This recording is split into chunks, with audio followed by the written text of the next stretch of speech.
So it's time to add the transmission fluid and the exhaust, and I'm going to get around to the brakes soon here too because it's all been disconnected. So I put the black gasket maker around the shifter, got the it's a stock shifter on there with a short handle, got the brakes all bled. My friend came over and helped me do that. And got the wheels off, everything bled the master cylinder as well. Here's the mid pipe with a new gasket. And usually I like to get underneath the car like this, have something soft to lay on because I'm always beating myself up on the cement or the concrete, whatever you want to call it. And people always say, "You need a lift," and I say, "Yeah, I do, thanks." But anyway, I usually lay like this, and then I put the mid pipe on top of me, and then I can hold the back side up with my knees, and I can get the two front sides on the way I need to go. One side is a ball and cup, which works really well. The other side has a gasket, which is annoying. I don't know why Ford had to do that. I was talking to my friend about that today, and he said, well, they must have had a reason. And so anyway, I went to start the car with the mid pipe on.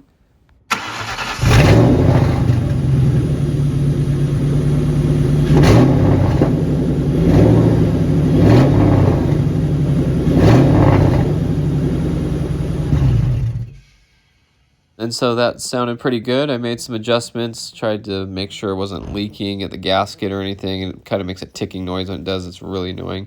So next I wanted to get the catback exhaust on, and really the only way to get the old catback off, because it was welded, was either to get a Sawzall and cut it off, which the front of it's cut off anyway, so it's not really cool that the previous owner had done that. But this is a Flowmaster catback with MagnaFlow tips.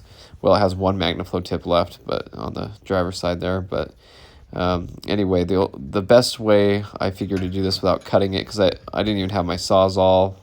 It kind of burned up, and my brother wasn't home, so I couldn't borrow his. And I kind of like the idea of keeping the exhaust together as much as I could in case it needs to be reused, or could sell it to someone who would be able to put it on. You can drop the axle. You don't have to drop all of it, but get the struts out of the way, the upper control arms, and you can snake the exhaust out of there. So there is one side of the complete catback out of there, and I've done this a couple times, and it's just a good way to do it and keep the exhaust all as one piece and not have to cut anything. And so here we have everything dropped like that. There's the strut out of the way, the quad shock, the springs I pulled out, and then the upper control arms, and so that gives you enough room to get everything out. And then here's the new exhaust ready to go on, and I got an exhaust clamp from a friend.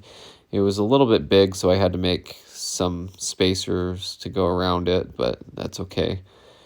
So here's the new exhaust setup, and it was mostly assembled anyway. This is a bolt-on catback, and so it disconnects around the axle here, but it was all together, so I just thought I might as well snake it into place where it needs to go and set it all up. And so I was just really excited about this part of it because I've been wanting to get the exhaust on it and get it all set up, and the car will be very close to running and driving as soon as I get this all done. So it's a pretty good accomplishment, and I've been excited to see what this exhaust sounds like as well.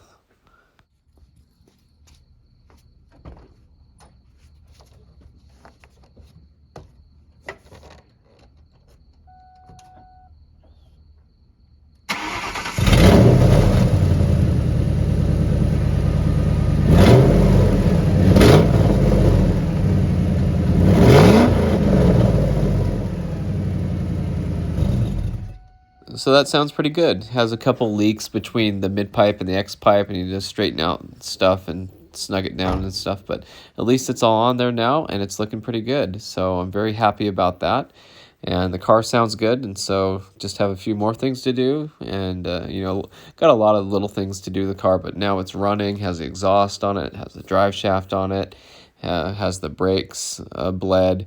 Everything's going pretty well. So that's the update for now. Thanks for watching. I hope you enjoyed this video, and stay tuned for more Mustang content.